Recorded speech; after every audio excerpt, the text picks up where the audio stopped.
Welcome to Business Coaching Secrets with Carl Bryan.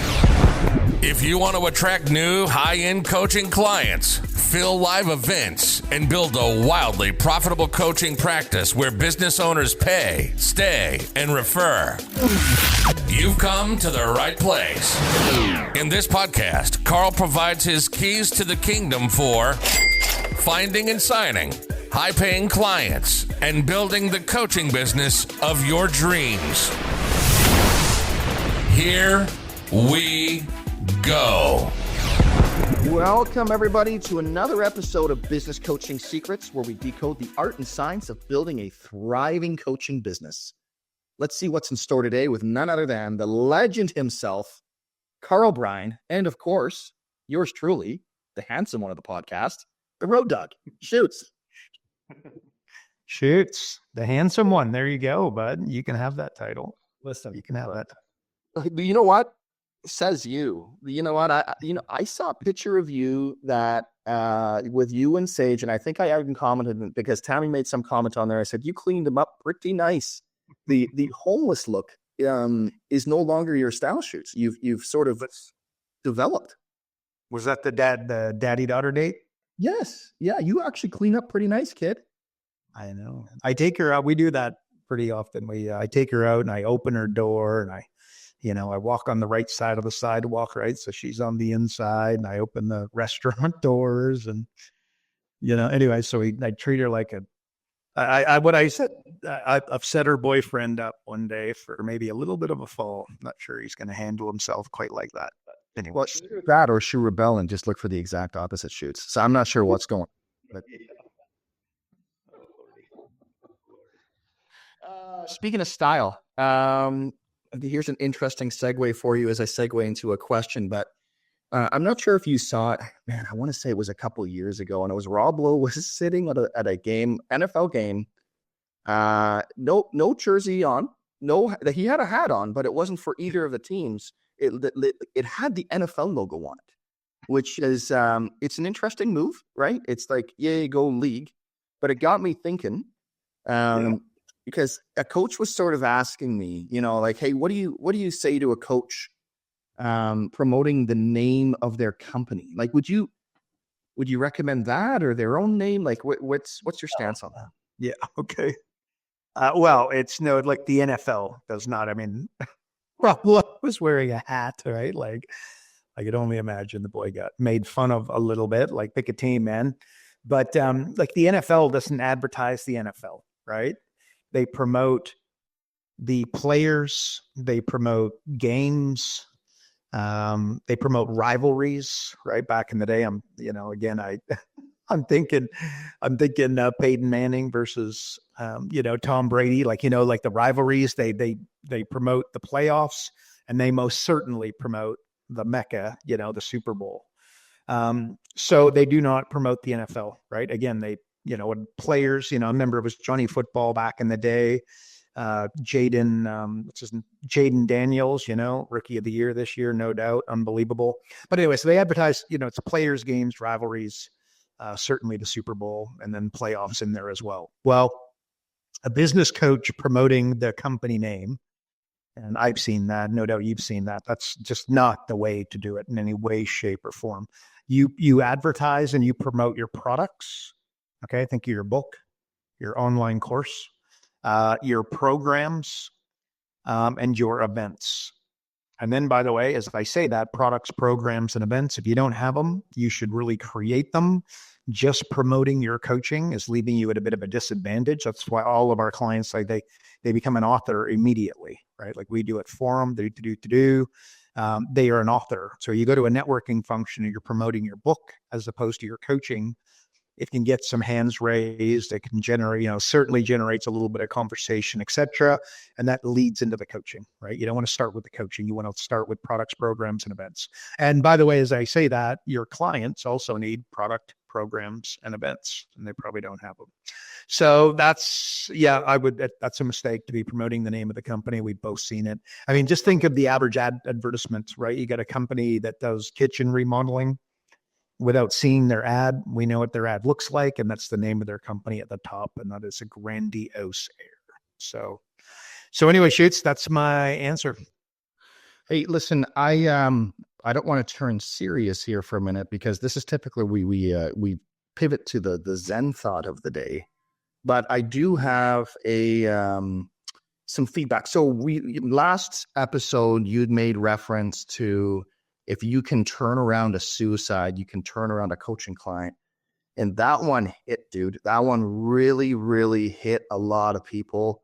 I'm just wondering if you have any further thoughts on that, because it's like once in a while when we get that kind of tremendous feedback, it's like it's worth a circle back real quick and just sort of maybe another follow through on that.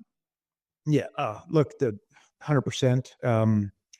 This the level. Just imagine if you were in that dynamic. You probably have been, by the way, but you're on the phone, you're face to face with somebody in that kind of state. Imagine the level of care and the level of compassion and empathy and, what's the alertness, right? If you want to know, like if you want to be present, just imagine you're driving down the road at 50 kilometers an hour in your Hyundai.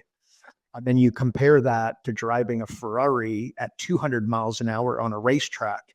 Imagine how much more present you are. Like you are so on alert. Well, I dare say that when you're on the phone with somebody, turning, what I mean? Like you're turning around a suicide, you could turn around a coaching client. How? Because it's the level of care and the level of attentiveness you bring to that conversation. You've got somebody, I think what we said, like somebody's on the phone and you're trying to invite them to your local live event. And then they're semi-interested, but you feel like you got to push a little bit. If you brought that level of intensity and care to their business and you ask questions, but remember, it's what they don't say and the manner in which they say it, which is way more important than what they say, the words that they use. What do they say? Like communication is 93. It's 7% the words, the language that you use, but it's 93% the other stuff, the tonality, the speed, the lack of speed. It's what you don't say. So yeah, I high five. I would agree. And I know that was, that hit home for some. And think of the power that, you're coaching clients thinking about canceling. And then you bring, instead of getting on the phone and it's like, oh, here we go again, right? Feel sorry for me type of thing. You bring that level of intensity and care for that individual. I'd say you'd be able to turn them around. So yeah, I like that. That's what I'd say, Bob. It's all on your mindset and in the frame in which you see things. And I actually texted you, I think it was last week. I sort of had a bit of a turnaround in my own mind in terms of the way that I was looking at certain things.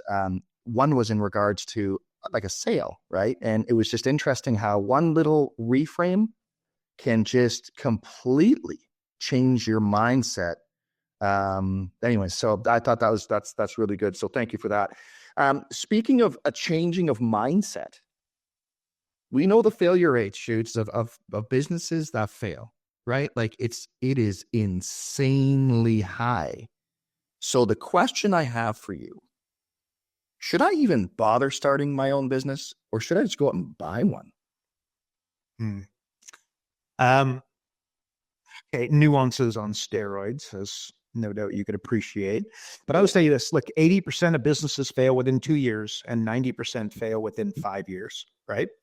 So actually, let me start with this. If you have a new idea, the new software app, like a really good idea is what's a challenge that you face on a daily, weekly, monthly, quarterly, annual basis? Like what daily basis would be way better.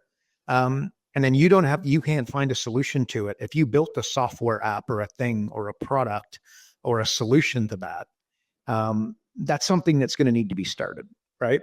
But anything that's an old idea, a landscaping company, a roofing company, butcher, baker, candlestick maker, those types of niches and deliverables, I would dare say you should buy it. And actually, I wouldn't say I dare say, I'd say you should absolutely look to buy it.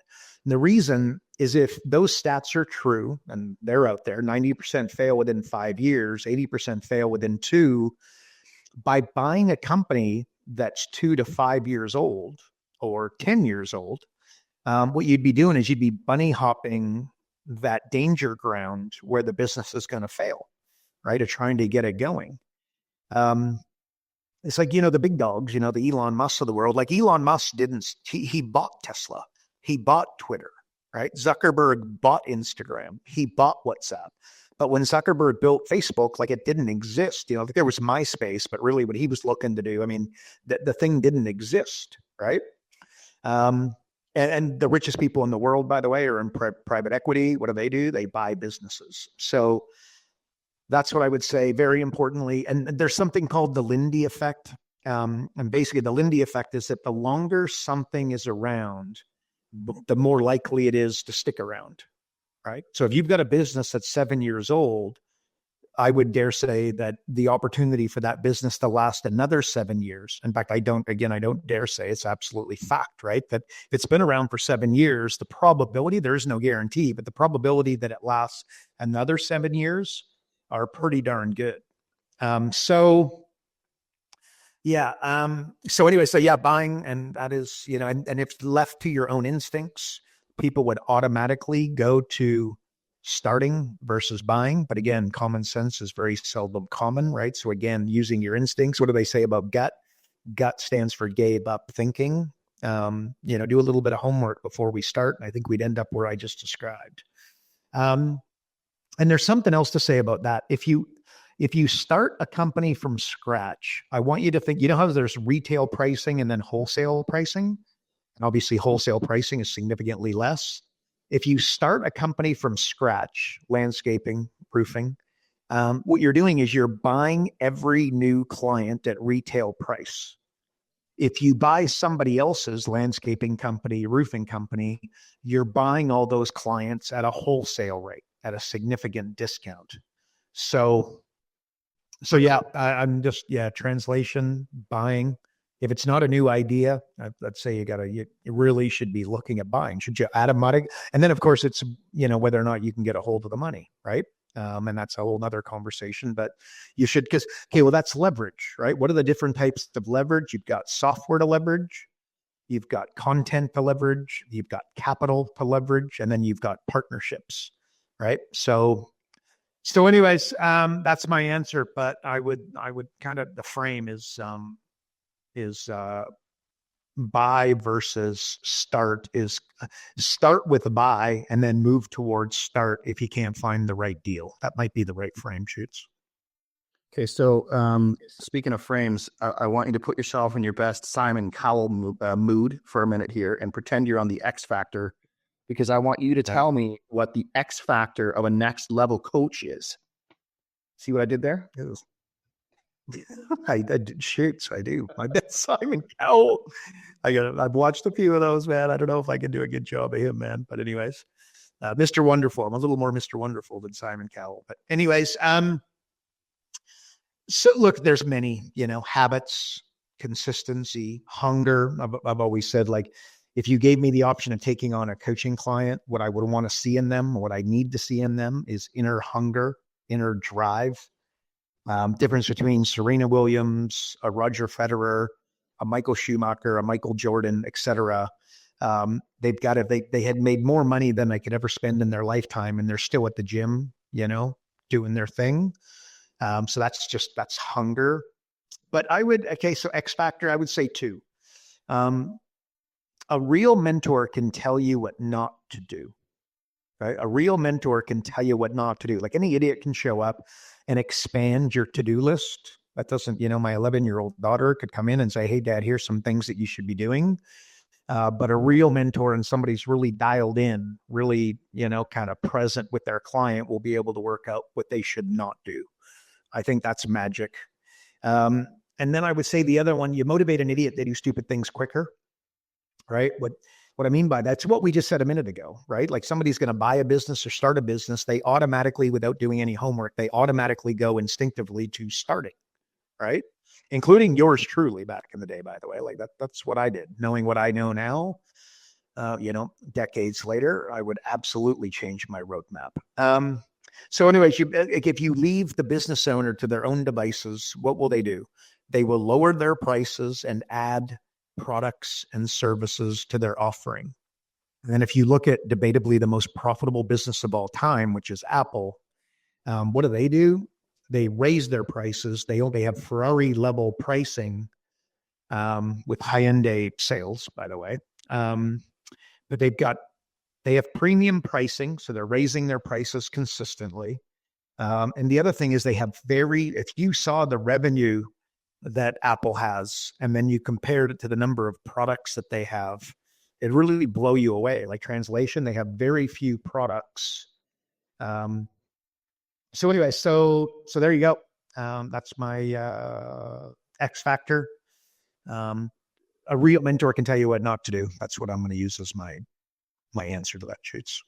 Speaking of X factors, the X factor that wiped out, what was it, $1 trillion of market share? Do you want to get into? Do you want to get into having the conversation about the, I guess, how do we say it now? Big upset, big disruptor, but DeepSeek. You want to get into that ball of wax for a second? Nice. Well, so there's a whole bunch of ways we could go, but the moral of the story is they have taken the intimidation that Meta, Microsoft, and Google had out there, and they have now made it so that, I'm not going to say the average by any stretch, but somebody could absolutely start an AI play on a budget and compete, right? Like OpenAI spends I don't know what it is, right? But it's like $5 billion a year on AI development. Google's got plans to invest well over $50 billion in 2025 into AI, right? Well, DeepSeek built their entire AI model for what they say to be 5.6 million, which how exactly true that is, I think that's part of a marketing message and a part of way of, getting the attention that they desire, to say that they did it on a massive budget. So we might find later that it was a fair bit more than that, but no doubt we can all agree that they did it on an absolute budget, right? So they built and how did they do it, by the way? They built their model on recycled and black market hardware, because the USA blocked sales. Like, a lot of people don't know this. The USA blocked the sale of AI chips to China. And why do they do that? Because it was an effort to slow them down, right? And it was only a few months ago that Google's Eric Schmidt, big dog at Google, he said China was 3 years behind the US in AI development. And he's retracted that when DeepSeek came out, right? So innovation strives under constraint, I think, is a frame there. Innovation strives under constraint. So they did something pretty magical on a massive budget. And then you say, well, how did they do it? Number one, ChatGPT and its competitors, they read every single word while providing you an answer for what would be a unique prompt you would plug in, right? Well, DeepSeek doesn't do that. It doesn't read in words, it reads in phrases, right? And translation, they say it's twice as fast and it's nearly as accurate, but it's twice as fast, right? Because again, it's doing phrases instead of words. And then the other thing they did, existing AI measures everything down to a picometer, which is basically a trillionth of a meter. Translation, that's like an insanely small number, right? Or insanely small measurement. Whereas DeepSeek, which is open source, by the way, right? So their code is public. They measure everything in inches. Instead of measuring everything in a trillionth of a meter, they're measuring things in inches. So it's not quite as precise, but it's insanely accurate. And then they're able to do it, importantly, with 70% less memory than their competitors, being, ChatGPT. So I don't know. The big dogs are spending $75 million on warehouses full of expensive GPUs. GPUs is a graphic processing unit. Who cares about that? But basically, instead of them doing that, they are doing it on creativity and recycled products. And the translation is that they're able to provide what I'm going to say 80% of a solution. And I don't know that to be accurate, by the way, but I'm just going 80-20. So they're providing 80% of a solution. And by the way, in some cases like math and bug detection, they actually outperform ChatGPT, which I think is important. But they are basically providing 80% of the solution for a fraction of the ongoing costs. So they're only getting started. And I think that is a meaningful change in the AI landscape. And I believe that to be very relevant for business coaches. So yeah, pretty cool, pretty neat. And by the way, but it's shy. Ask me if I've got an account, and the answer is no. Ask me if I'm getting an account. The answer is no. And the same reason I wouldn't have plunked my stuff into TikTok. I ain't plunking my stuff into that either, because two things that are going to become fiery.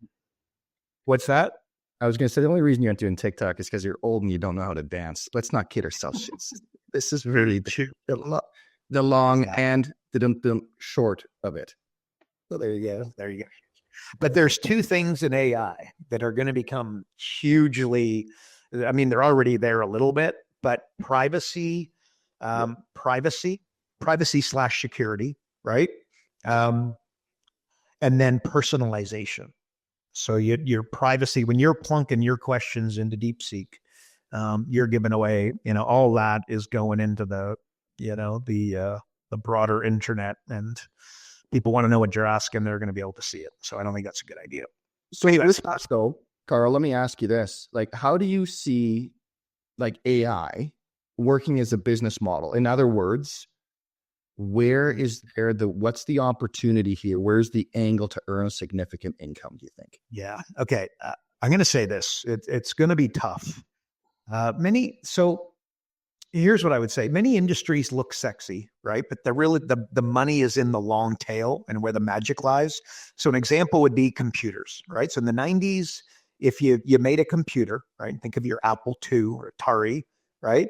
You thought you were going to be rich, right? So copious amounts of these computers and ride off into the promised land. Well, reality, hardware, as in computers, is a tough gig, and not many succeeded. Like just a ridiculous, 80% of businesses fail. A significantly larger percentage of that, people, pumping out computers fail, right?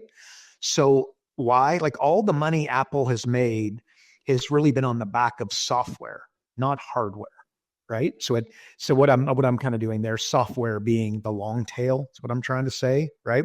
But importantly, without the hardware, there is there's nowhere for the software to plug in, right? Just think of your iPhone. You've got an iPhone and then you've got apps on it. The apps are software and the iPhone is hardware.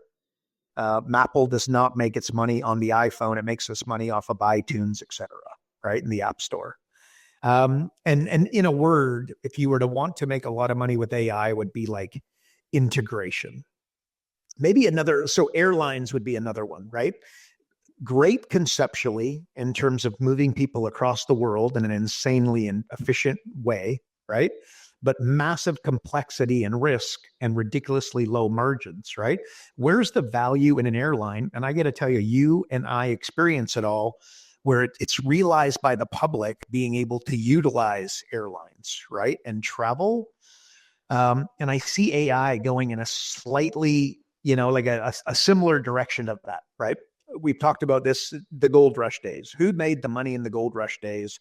And it wasn't the guys panning for gold. It was the guys selling the picks and the shovels, and then, denim, that's where Levi Strauss was born, right? So the denim was an excellent, wearing jeans was a really good idea when you were spending money or spending time out in the cold, digging for gold, right? It was tough and it was semi-warm.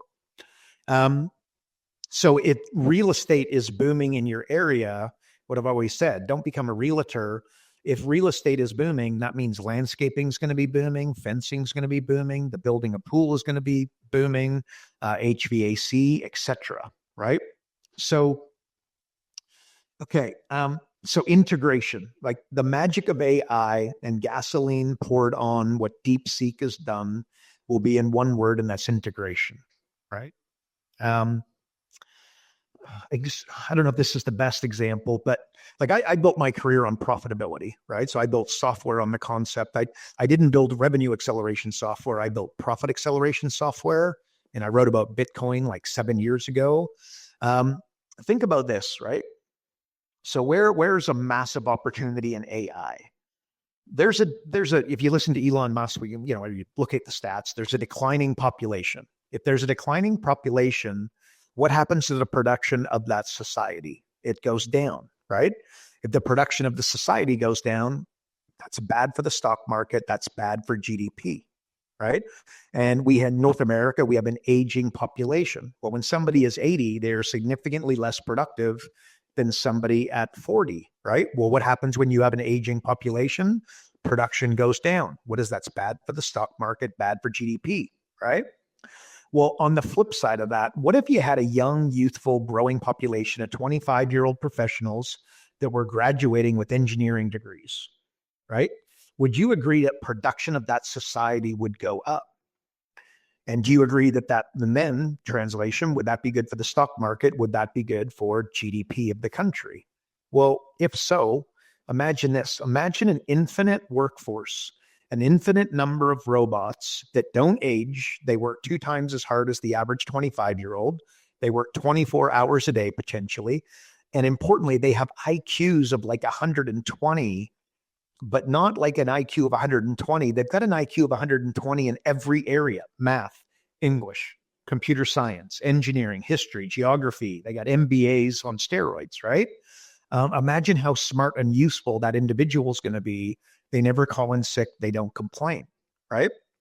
So if we had an infinite workforce, translation, an infinite number of robots with AI built into them, imagine what that could be. If that were to be true, imagine what that would mean for the S&P 500, right? Imagine what's going to happen to the most profitable companies that are currently, you know what I mean, that make their way. The S&P 500 is the top 500 companies in the world, right?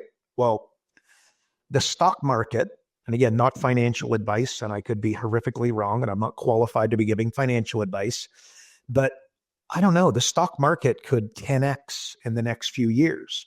It could 100x over a decent period of time, like a decade, right? I don't know, you know what I mean? Do you see the way GDP could go through the roof? Do you see how, like there's going to be $1 billion company with 2 people using AI. Imagine the profit without looking at their P&L and their financial statements. Imagine how profitable that company is. And by the way, they're using AI. They're using an infinite number of robots that they've got access to. Imagine how sustainable it is, right? Like no robot is leaving and then going into competition with them, which happens. That's how Salesforce was born, right? So I don't know, earn, spend, invest is what we always say. Something to think about, but integration in a word is where the opportunity is. But I also see like investment opportunities on steroids there. And remember, like is that relevant for a business coach? I don't know. Your coaching client is looking to become wealthy, right? 2 things that are very, very rare, and that is old and rich. And that's what your client wants to be, right? Well, I don't know if companies become insanely more profitable on the back end of an infinite workforce with genius IQs. I see some, I don't even, I think about that, kind of makes my sweat pour off my brow, what that might mean. So, and again, could go totally in the other direction. Absolutely, positively, not investing advice, but wow, that could be meaningful, my man. So that's my answer, bud. Okay, why don't we do one more from your boyfriend, Jeff Bezos? You want to do one more? Yeah, I know we let's talked about Bezos. Like, it's funny, right? Like, it's you go through your boys. Like, it's Brady for a bit. Who else you got? You've got Bezos, you got Buffett, you got Munger. Like, who else is on your hit list there, Shoots? I got to be Brady, Tom Brady shits. Tom Brady's got to make that. Yeah, he is definitely number one in your heart. That is for sure. But anyways, moving on from Brady and talking about the magic of Jeff Bezos, can you talk of said magic of Jeff Bezos? Just for, like, what's something that an average business coach should be taking away or could be taking away from Bezos? Well, here's what I wrote in my Facebook group just earlier today. Somebody was asking a very good question, by the way, like what are some needle moving books that you've read and that you would recommend? And my answer was, look, there's countless, but what I'd be doing is I'd be reading Letters to Shareholders by one Jeff Bezos, also Warren Buffett as well, Berkshire Hathaway. It's like getting an MBA on steroids. Do not do it without a pen, paper, and highlighter to take some notes and revisit them. But so again, here's what you will find in there, right? So Amazon's actually literally just texted us to one of my best buds this morning. So Amazon's culture is based on 4 things, right? 1 is client obsession, not competitor obsession is the hack there, right? So client obsession. 2, their culture is built on willingness to think long-term. Okay, so think delayed gratification. 3 is eagerness to invent. Okay, and he'll say that eagerness invent, so that goes hand in hand with failure. And then the fourth is professional pride in operational excellence. So client obsession, willingness to think long-term, eagerness to invent, and then professional pride and operational excellence. And by the way, he's adopted those exact four, frames for his culture at Blue Origin and AWS, right? So, and the other thing that I would take away from Bezos, and there's so many, by the way, but like we've talked about this on the podcast in the past, like if I was going to run a good ad, I would start with a big idea, right? So you're going to do an advertising campaign. My first question for you is, what's your big idea? And then we had a frame, like David Ogilvy's got a really good framework for it. But here is what's interesting, or here's what Jeff Bezos will tell you his big idea is. And it all starts with one question. And what's that question? What won't change? Okay, so he's not thinking about sexy stuff like AI. He's not thinking about, the new trend and the fad, etc. What he's thinking about is what won't change. And then he was like, 3 things are never going to change. People will always want low prices. People will always want fast delivery. And people will always want massive selection. So what do they do? And if you look at Amazon over the last, 20 years, what you're going to see is that they went all in on those things, right? So anyway, so my takeaway from that is that big idea, that's not nearly as sexy of a big idea than what I think most business coaches, business consultant, marketing strategists would be looking for. Right. And then how did he find them? He just asked what won't change. And by the way, if you were to ask me, okay, so give me the same for my company, it's like, what will not change? This literally, I read that and I went to this and I've been doing this for a long time, but I just came up with what's never going to change for business coaches. And that is 3 things. 1, they're always going to want to generate new small business leads. 2, they're always going to want to convert high-end clients.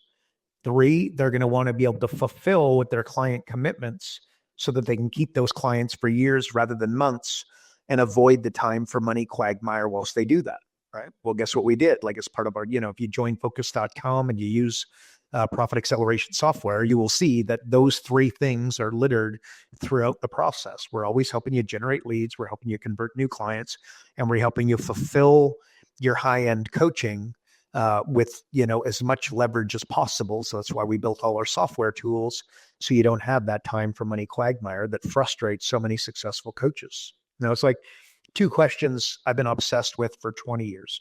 1, why did 90% of businesses fail and not experience profitability? 2, what are the commonalities of the 10% that stand the test of time and do experience sustained profitability? And frankly, I built software with those exact answers, by the way, and solving that exact problem for business coaches and their clients. But anyway, so Bezos, what I would want everybody to take away from that is asking your question, or asking your high-end coaching client this question: what will never change in your industry? And that might be the frame of what you want to go all in with them, and using that as your magic. So that's my answer, Shoots. What do you think? I almost think that's the one thing from today. Like, that's so good, right? Because It's true. Like when the first time I heard that from Bezos, I'm like, yeah, no, people always want low prices. People will always want it delivered like immediately. Like there's just things that will never, ever change. And that's just because it's human nature. And you can see, as we talked about with AI is helping us accelerate, the way that, look at us with our instant gratification these days. You imagine, like for us, like we had to wait like a week for a new TV show to come out. I know. Right? I know, Shoots. Like, man, it's crazy. Like you had to order Carl had to ride his bike into downtown Cochrane, probably to the ice cream store, to order his new BMX from the Sears catalog. Like these are life. It's Guara all the way, baby. That was my ride, bud. Do you remember those catalogs, dude? Like it's almost one of those things that I almost wish they bring back the Christmas one. Like I thought they were onto such a good thing because it just let kids dream. But I guess they're online now. I guess I don't know. It's kind of weird. But anywho, Crazy. That in mind, hit us, man. What's the one thing from today? I agree. That was pretty good. But I would go the buying, acquiring. You're working with a landscaping company, and they're thinking wildly about growing, and the owner's got some big goals. Pointing in the direction of potentially acquiring a competitor in another landscaping company. And by the way, you've got a friend who's thinking about starting a company, wants to start a roofing company, what have you. Buying. You're buying those clients at wholesale versus retail. So it's a little bit of a different frame that most folks are not thinking about. So What about just the fact of like maybe you join on to an older business where you can learn and get like basically from a mentor, but then you get to incorporate all the new tech and on all of that stuff. Like that would just, I think, would be dynamite. Wouldn't that be the best of both worlds, Shoots? Like, don't you think? Shoots, you're on the go build it. Go do it. Shoots. There it is. Remember us little. All right, folks. Well, thanks for tuning into another episode of Business Coaching Secrets. Hey, and if you're not on the inside and getting access to the pre-show, or you aren't getting Carl's daily emails, or you just want more information on how to build, grow, and scale your coaching company, visit focus.com and subscribe today. Also, if you enjoyed the podcast, please like and subscribe and also share with a fellow coach. Hey, as we're trying to make our impact on as many coaches as possible. And while you're at it, please feel free to leave us a review as well. And that is it for another week. We will see you all on the next episode. And remember, folks, progress equals happiness. Take care, everybody. Carl Bryan built Profit Acceleration Software 2.0. So as a business coach, you'll never again have to worry about working with business owners that can't afford your high-end coaching fees. Check us out at focused.com.